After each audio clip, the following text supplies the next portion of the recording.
Today on Sales Confessions, we've got someone whose sales journey is anything but typical. Keenan is a mid-market AE at Gong, but more than that, he's a walking example of what happens when authenticity meets automation. Keenan started out selling $20,000 dresses in retail, not SaaS, and yet in just a few years, he's gone from learning the ropes of tech sales to becoming a 2 times President's Club winner at one of the most iconic rev tech companies out there. He's built a reputation for ruthless prioritization, thoughtful outreach, and using AI to make time for what actually matters, real conversations like this one. He's one of the few reps I know who can drop a killer sales tip and a hilarious LinkedIn post in the same breath. Keenan, welcome to Sales Confessions, and let's get into it. Francis, thank you so much for the great intro. I'm beyond happy this is recorded because I could send it to my dad and be like, see, I do know what I'm doing.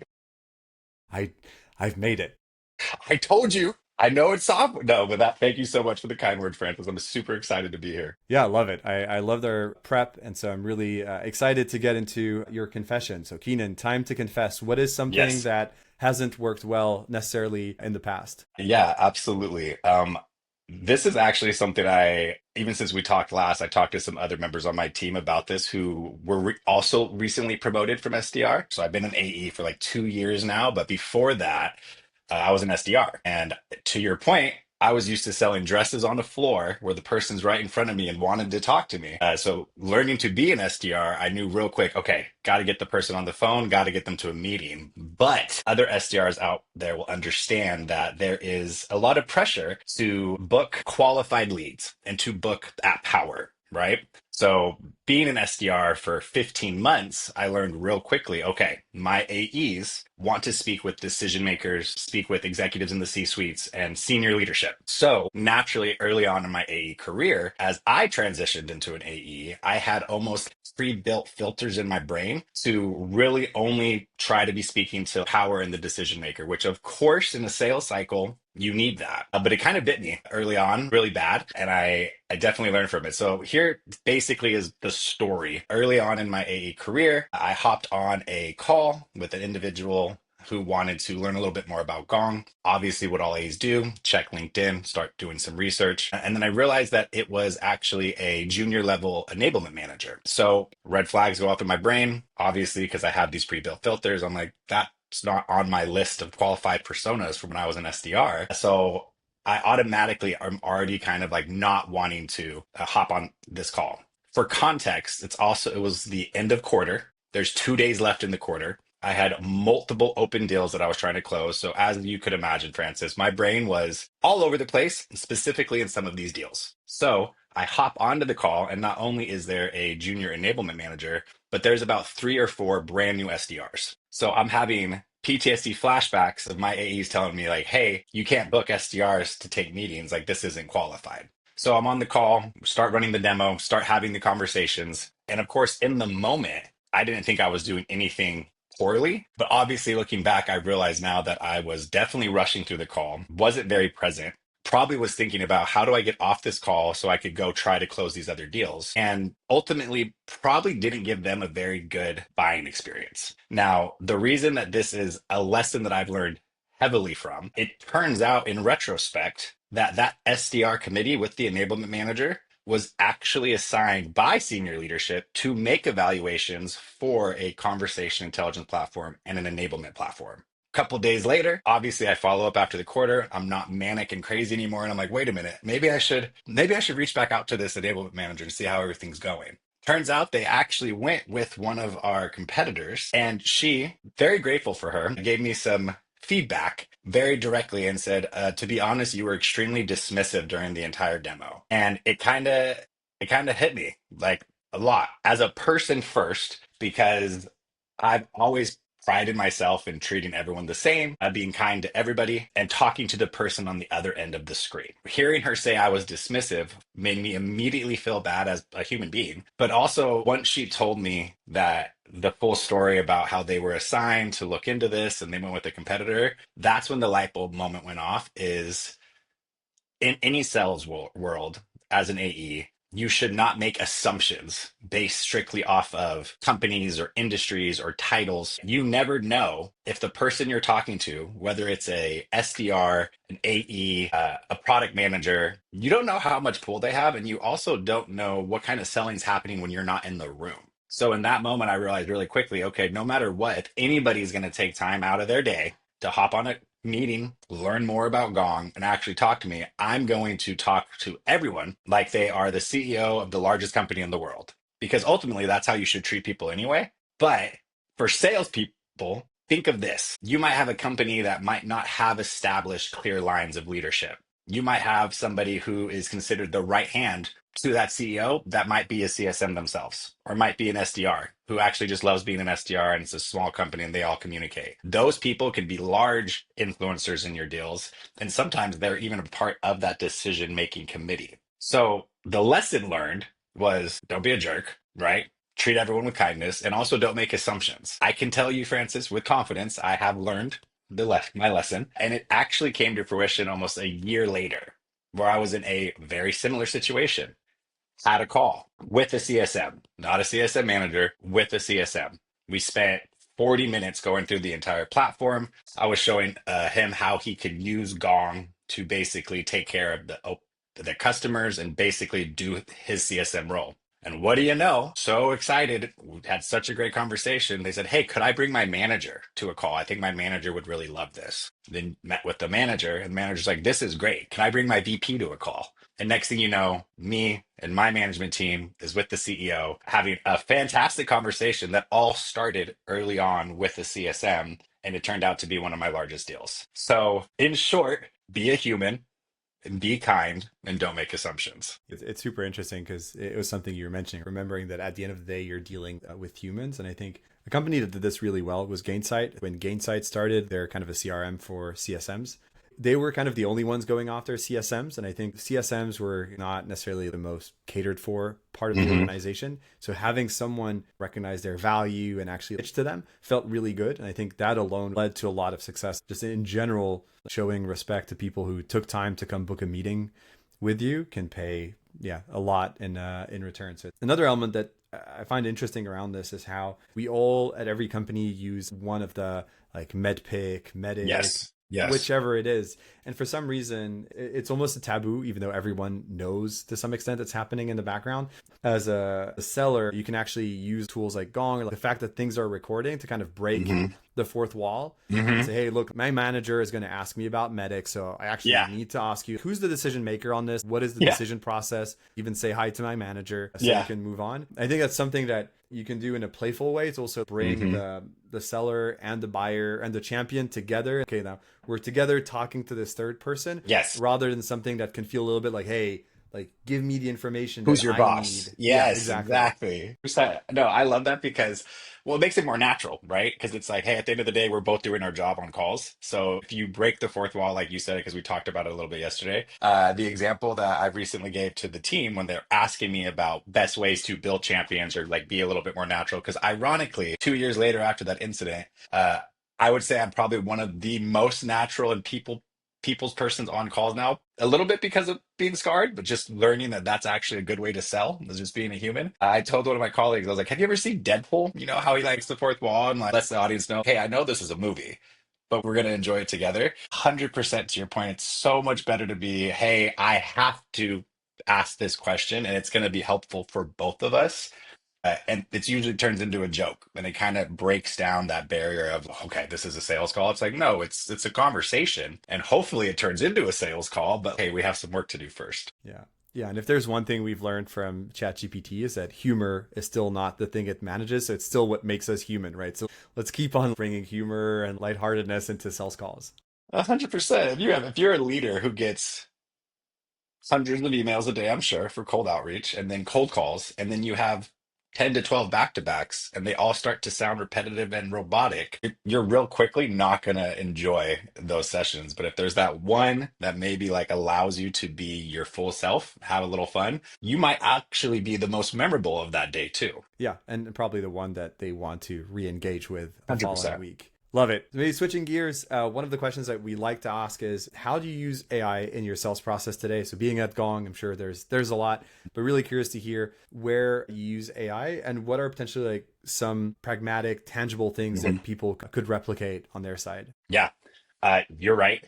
You and people watching this, if they know about Gong, I'm definitely using AI throughout my entire day, with Gong being a revenue AI platform. Selfishly, of course, I'll talk a little bit about the things that I do in Gong because I recently just did them at the start of today. I recently switched from commercial account executive to mid-market account executive, meaning in the past 48 hours, I have a brand new book of business. Some people have spoken to Gong in the past. Some people are customers. Some have never heard of us. And there is about 200 accounts that I now have to become familiar with. Before, of course, listening to Gong calls, reading through notes, but very quickly using Gong's AI briefer, I was able to be brought up to speed on every previous conversation that's happened across my account base and really quickly able to identify close loss opportunities that actually still have some legs to stand on based off of the AI insights I've been given. But also, more importantly, for those companies that are not open opportunities, have not spoken to us, I was able to still see previous conversations that they had with other AEs who had cold outreach and reached out. And those nuggets that they told my colleagues is now fueling my current outbound motion with these customers. So that's one way within Gong. And then obviously, as an AE who is still self-sourcing their own pipeline, time savings is the most critical thing for me. So Gong's AI is writing a lot of my follow-ups. It's filling out my medic within my CRM. It's taking notes for me. So that is the Gong tangible way that I'm using AI. But beyond Gong, I am using AI tools throughout my entire day. And I actually use multiple for different things. So ChatGPT, Claude, Perplexity.ai. I use all of these a little bit differently. Perplexity AI being a little bit more current and up to date with like most current news and actually citing sources. That's what I'm using heavily for account research to figure out about industries and verticals that I don't know about, looking for product updates or news updates. And then Claude is what I'm going to be using to help my creative juices flow. If I find some nuggets about an industry that I don't know a lot about, let's say edtech, for example, I don't work in edtech, so I don't necessarily know the language that they use. I'll then take the information from Perplexity and be like, all right, Claude, teach this me like I'm a seventh grader. And now let's figure out some creative ways to introduce Gong to this industry. And then, of course, ChatGPT, I'm just using for fun, making images, doing things of that nature. But no, I kid. But very heavily using these AI tools for prospecting, for account research, and for organizing my day. A tangible tip for those of you who want to start trying to use some of these AI tools for your prospecting methods or just research, ask the AI tool, how do I communicate with you? What's the best prompt to use for these results? We're not all prompting AI engineers, but there are specific ways that you could actually write prompts that give you the most information. So just ask, hey, Claude, this is what I want from you. Can you recommend a prompt for me that will get the best results? And then open up a doc somewhere and save all these prompts and get after it. Love it. I'm curious, at Gong, do you have a Slack channel or do people share their prompts? Like you have probably a prompt that you use for Perplexity, for Claude. Do you folks have some kind of a central repository or just throwing stuff on Slack, say, hey, this prompt worked really well to do this, or this wrote an email that got me a meeting booked? How do you share that internally? A great question, and we do. We have a lot of Slack channels dedicated to specifically this, whether it's email wins of messaging that's worked, whether it's prompts that the teams are using, the AEs in each segment too. Obviously, work closely with their leadership. For my segment, before I transitioned to mid-market, we had a AE council that basically would talk and figure out the best practices that everyone's doing. Obviously, we could look into Gong too to see the deep analytics of like what's actually causing wins. But we formed a good old-fashioned Google Doc that we're all on, and we just kind of add prompts to it and highlight. Really big on sharing here internally at Gong. Slack, I think, is the best way to do it, but for those of you who use Slack, it does sometimes get kind of noisy. That's why we switched to the Google Doc, because we all know if we check this Google Doc throughout the day, there could be some new nuggets in there that we didn't see previously. Yeah, no, I think that's a really interesting one. And it's one of those where it's like the pyramid of content, right? There's like 1% of people that are going to be creating a lot of like new prompts, and you have 9% that are going to be editing those, making them better. And then the next 90% are just using it past, which is fine, I think. And that's where I think as an organization, even as a rep, I think asking your manager, do we have a central repository for this? And if we don't, then we should have one, because it's actually going to help the entire team get better. And it's easy to get started. And then I feel once you're in there, you quickly see people playing around with it, editing and sharing successes. And I mean, it is the future of selling anyway. It's the future of selling. And just to be fully candid, I think I was a part of the 90% that was just using it. And then I slowly but surely figured out that like I am going to continue to succeed. I need to figure out how these people are building the prompts. So to your point, yeah, there was 1% building it, and I was just kind of using it. That's how my recommendation for those who are interested in this is just like you said, this is the future of selling. Don't be afraid to try to learn a little bit each day about an AI tool. And it doesn't have to be just for prospecting. Look at what AI tools are available, play around with them a little bit each day, because I might not be in the tier 1%, but I'm definitely in the 5% that is now making prompts, which makes it a lot easier. Because if no one's available to help me, I know how to do it now. And I can hop in real quickly and get the information I need. So I like what you said. It's like, this is the future of selling. Don't be afraid to like, play around and try to break it. You can't break it. Yeah, lots of good stuff. All right, moving into the last section, and this one is a curveball for me because you didn't tell me which underrated app you are going to share today with our listeners. So kind of a two-parter. You might be previous to the app, but a little dorky, but underrated, super cheap thing that you can buy as a seller that I actually use every single day and I'm currently using right now is a little kitchen timer that's magnetic that you stick on your laptop. And here's the reason why, not to be lame. I kid you not, my very first SDR leader, Tanner, told me, you have a very big problem staying focused. You are all over the place. You're not sticking to your tasks. And he told me to do time blocks that I still wouldn't stick to. So he bought me this kitchen timer, would set it for 30 minutes, and was like, I need you to send emails until this kitchen timer goes off. Fast forward almost 3 years. Actually, fast forward 3 years because today is my 3-year anniversary at Gong.